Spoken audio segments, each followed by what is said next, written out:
Hola, buenos días. Mi nombre es Daniel Labrador. Yo soy profesor asociado en la Universidad de Salamanca y mi comunicación tiene por título el siguiente: la metáfora orgánica en la economía preclásica. Bien, me gustaría comenzar con una pequeña introducción. Y es que es preciso resaltar que el estudio de la metáfora en el pensamiento científico y filosófico ha sido clave para comprender cómo las ideas se han transmitido, transformado y adoptado a lo largo del tiempo. Bueno, en realidad, como han argumentado numerosos autores, sobre todo desde los años 60 del siglo pasado, las metáforas no solo sirven como herramientas retóricas, sino también como vehículos conceptuales que permiten la conexión de nociones complejas en distintos ámbitos del conocimiento. En particular, la interrelación entre las ciencias sociales, como las llamamos hoy en día, y las ciencias naturales, ha sido facilitada por el uso de metáforas a nivel histórico, ¿no? Que han funcionado como puentes entre ambos dominios, incluso antes de que las ciencias sociales se llamaran así, ¿no? Y las ciencias naturales se llamaran así, sobre todo entre la economía política y la filosofía política y la historia natural. Bien, la economía política y la historia natural, como mencionaba, ofrecen un ejemplo paradigmático de esta interacción. En los siglos XVIII y XIX, de hecho, se produjo un proceso de retroalimentación conceptual entre estas disciplinas, ¿no? Donde proceso en el cual las metáforas desempeñaron un papel crucial.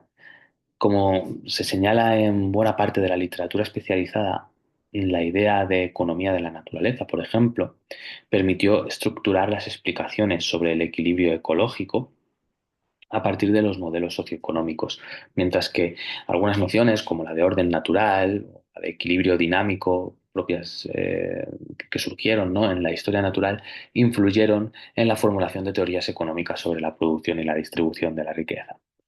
Y es este intercambio conceptual, perdón, el que tuvo, además de consecuencias teóricas, también las tuvo epistemológicas, ya que moldeó la manera en que los científicos concebían la organización de la sociedad y también la de la naturaleza. Por lo tanto, la metáfora orgánica, que describía tanto los ecosistemas naturales como los sistemas económicos como organismos vivos, se convirtió en un eje central de esta interacción, en un puente fundamental, diría. Eh, en cualquier caso, lo cierto es que la metáfora orgánica ha estado presente en el discurso económico y político desde la modernidad hasta la actualidad. El- por lo tanto, la presente comunicación, ¿no?, se centra en el uso de la metáfora orgánica en la economía y en concreto en la economía preclásica, ¿de acuerdo? Y quiero tratar de explorar cómo la relación entre la tierra, el trabajo y la riqueza fue formulada a partir de concepciones naturalistas del orden y de la fecundidad, curiosamente, ¿no? Y a partir de este breve análisis histórico que puedo hacer aquí, ¿no? Bueno, análisis histórico y conceptual, se mostrará cómo esta metáfora sirvió para justificar distintos modelos económicos y también su transformación reflejó cambios, o sea, la transformación de la metáfora, quiero decir, reflejó cambios en la visión de la naturaleza y de la sociedad. Es decir, a medida que cambiaba eh, la metáfora, también cambiaba las teorías, ¿no?, que esta metáfora servía para alumbrar. Bien, por lo tanto, ¿cuál es el papel de la metáfora orgánica en la economía preclásica? Desde el siglo XVII, algunos de los principales pensadores de la economía política, cuando todavía ni siquiera existía como disciplina, ¿no?, se estaba fraguando, emplearon metáforas extraídas de la biología y la fisiología para describir eh, algunos procesos económicos, ¿no? Una de las más recurrentes fue la metáfora de la fecundidad, que establecía una analogía entre la reproducción natural y la generación de la riqueza. La tierra así era concebida, por tanto, como una madre que proporcionaba los recursos naturales, mientras que el trabajo humano era el principio activo, el padre fecundador que daba forma y valor a esa materia prima. Esta idea, heredada de la tradición aristotélica y que por supuesto cargaba una idea concreta, ¿no? También del papel del hombre y de la mujer en la fecundación, tenía implicaciones profundas. No solo justificaba la importancia del trabajo en la producción económica, sino que también moldeaba una visión del orden socioeconómico en términos naturales y aparentemente inevitables. La función de esta metáfora no era simplemente ilustrativa, sino estructural. Permitía conceptualizar la relación entre los factores de producción en términos fácilmente comprensibles dentro del marco de las teorías económicas de la época. Si, por ejemplo, Hobbes en el Leviatán utiliza la metáfora de la madre naturaleza para resaltar la insuficiencia de los bienes naturales sin la intervención humana, ¿no? Como dice Hobbes, la abundancia depende meramente del trabajo y la industria de los hombres. Eh, este enfoque reflejaba una visión mecanicista del mundo, el de Hobbes, quiero decir, donde la naturaleza era un recurso inerte y el orden debía ser impuesto desde la sociedad. William Petty, coetáneo de Hobbes, llevó esta idea aún más lejos al afirmar que el trabajo es el padre, cito directamente, ¿no? Y el principio activo de la riqueza. Eso es el trabajo. Bien, como la tierra es la madre, dice Petty. Entonces, su metáfora, sin entrar en gran detalle, lo que hacía era reforzar la noción de que la economía funcionaba de acuerdo con principios naturales, legitimando así un modelo de crecimiento basado en la explotación de recursos y el trabajo humano. Por su parte, John Locke extendió este razonamiento a la propiedad privada, argumentando que el trabajo no solo aumentaba la productividad de la tierra, sino que también confería derechos de propiedad sobre los bienes producidos. Señala Hobbes, Locke, cualquier cosa que un individuo saca del estado en que la naturaleza la produjo y la dejó y la modifica con su labor es por consiguiente propiedad suya. Y aquí nos damos cuenta de que la metáfora de la fecundidad natural se integraba en un discurso que legitimaba la apropiación y transformación del entorno como un proceso casi biológico, ¿no? Reforzando la idea de que la organización económica seguía principios naturales inalterables. Bueno, por cuestiones de tiempo no puedo profundizar más en cómo utilizaban de manera más pormenorizada las metáforas, esta metáfora concreta cada uno de los autores, ¿no? Pero espero que sirva un poco para ver cuál es la línea argumental que quiero trazar. Eh, si bien en el siglo XVII predominaba la visión de una naturaleza pasiva que debía ser transformada por el trabajo humano, que era el que añadía verdaderamente el valor, la riqueza, la abundancia, en cambio, en el siglo XVIII esta concepción comenzó a cambiar con el auge de la historia natural y el pensamiento fisiocrático. Este cambio se vio impulsado por dos factores principales, ¿no? Por un lado, el desarrollo de una visión sistemática de la naturaleza, basada en la observación empírica y la clasificación, y por otro, la consolidación de un modelo económico que consideraba la agricultura como la única fuente verdadera de riqueza. Desde la perspectiva fisiocrática, la metáfora de la fecundidad dejó de representar una relación de dominio humano sobre la naturaleza para convertirse en una imagen de equilibrio y de autorregulación, ¿no? François Quesnay y sus seguidores sostenían que la naturaleza poseía su propia capacidad generativa y que la economía debía ajustarse a sus leyes en lugar de intentar dominarlas, ¿no? Y eso en el Tableau économique, Quesnay lo decía explícitamente, ¿no? Él decía, los productos de la tierra, y cito, son el único fondo primitivo de toda riqueza, y es de la naturaleza de estas riquezas reproducirse continuamente, cuando los hombres saben administrarlas con orden y economía. Por lo tanto, aquí podemos ver que se produce un cambio fundamental en la manera en que se concebía la producción de la riqueza. Ya no era exclusivamente el trabajo humano el que generaba valor, sino que la tierra, a través de su propia productividad natural, desempeñaba un papel central en este proceso. Eh, esta visión contrastaba radicalmente con la concepción mecanicista que he expuesto de Hobbes, por ejemplo, ¿no? Del siglo anterior, en la que la naturaleza era una materia inerte que debía ser trabajada por el ser humano para ser económicamente útil. En lugar de considerar ahora la tierra como un recurso pasivo que requería de la intervención del trabajo para generar valor, los fisiócratas la describían como un sistema activo y autónomo, capaz de generar excedentes sin necesidad de una manipulación intensiva. Mirbeau, por ejemplo, ¿no? Que era uno de los discípulos más influyentes de Quesnay, reforzó esta idea en su libro Filosofía Rural, donde descubrió la agricultura como el único sector verdaderamente productivo, en tanto que se basaba en la capacidad regenerativa de la naturaleza. Así él decía, la naturaleza opera con una constancia admirable y si se le permite seguir su curso, ella misma multiplica las riquezas sin que sea necesario ningún artificio humano para reforzar su productividad.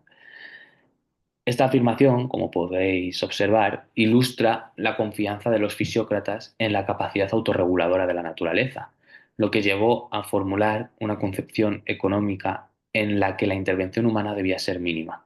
Frente a los modelos mercantilistas que promovían la regulación estatal y el control de los flujos económicos, los fisiócratas, como es bien sabido, proponían una economía regida por el orden natural. Mm, El énfasis en la autorregulación de la naturaleza llevó a los fisiócratas a desarrollar el concepto de orden natural, ¿no? Según el cual la economía debía imitar las leyes naturales para alcanzar su máximo potencial. Quesnay afirmaba que la mejor manera de garantizar la prosperidad económica era permitir que las fuerzas naturales operaran sin interferencias, ¿no? El famoso lema, de hecho, de la fisiocracia, ¿no? El laissez-faire, que luego se trasladó también a la economía clásica. Este principio eh, del laissez-faire se convirtió en un fundamento de la teoría económica liberal posterior, incluyendo autores como Adam Smith, quien adoptó la idea de que los mercados podían autorregularse sin necesidad de una supervisión constante. No obstante, en el contexto fisiocrático, esta idea no implicaba una fe ciega en el libre mercado, ¿de acuerdo? Sino una confianza en que la riqueza surgía de la correcta armonización de la economía con las leyes naturales. Quesnay argumentaba que la agricultura, por ello, era la única actividad que podía generar un producto neto, es decir, un excedente que superara el costo de producción, mientras que los sectores manufacturero y comercial simplemente transformaban o intercambiaban bienes. La agricultura lo que hacía era producir riqueza, riqueza nueva gracias a la capacidad regenerativa que ellos otorgaban a la tierra. Decía Quesnay, toda la reproducción proviene de la tierra, porque es la única que devuelve más de lo que se le entrega. Entonces, este principio de reproducción económica basada en la fertilidad natural contrastaba con la visión que hemos visto, ¿no? De los autores del siglo XVII, en la que la riqueza se consideraba producto eh,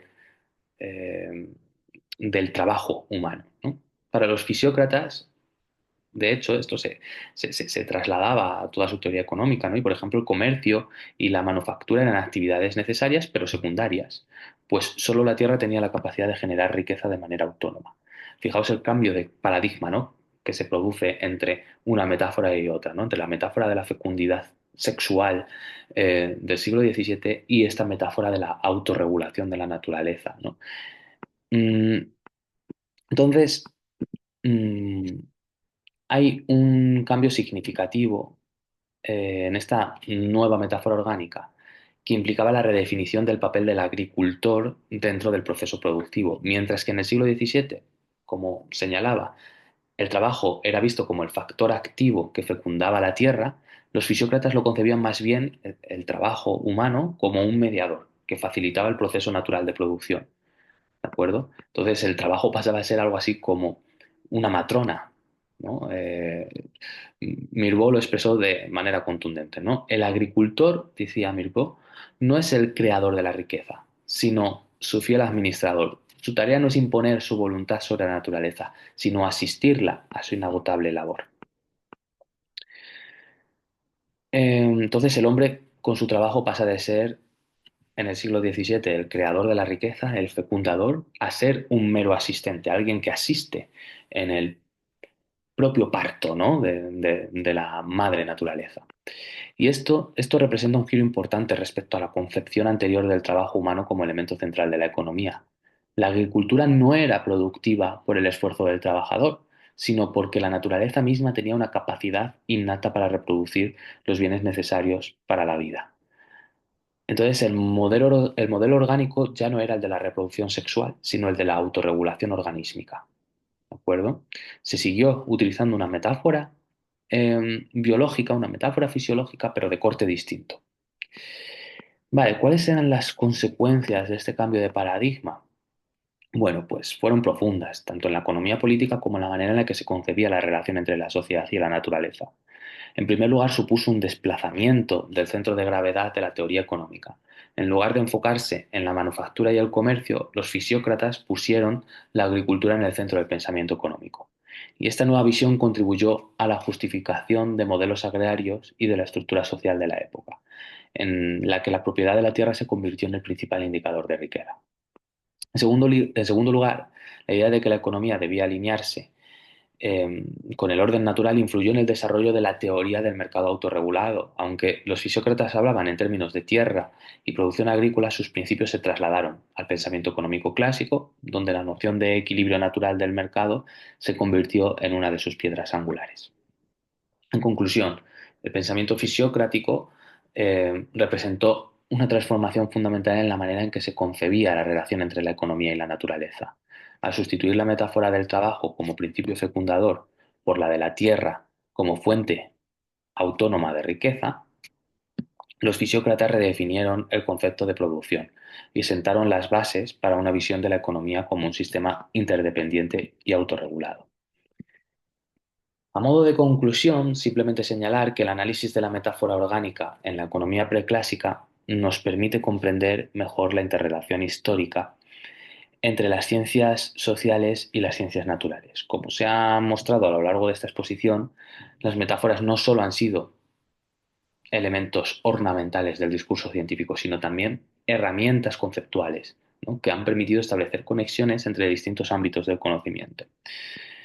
En el caso de la metáfora de la fecundidad es particularmente revelador, ya que ilustra cómo la idea del orden natural fue utilizada tanto en la economía política como en la historia natural para justificar modelos de producción, distribución y reproducción.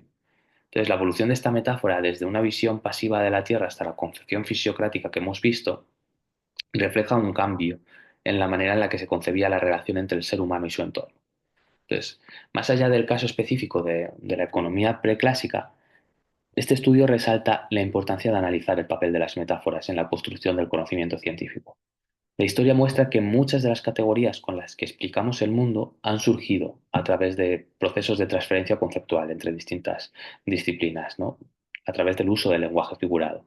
Por lo tanto, así comprender estos procesos nos ayuda no solo a reconstruir la genealogía de ciertas ideas, sino también a reflexionar sobre cómo las metáforas continúan hoy en día también influyendo en nuestra manera de entender la realidad. Y con esto finalizo. Agradecer a todos su atención y dejo ahí mi email por si alguien quiere contactar conmigo. Muchas gracias de nuevo.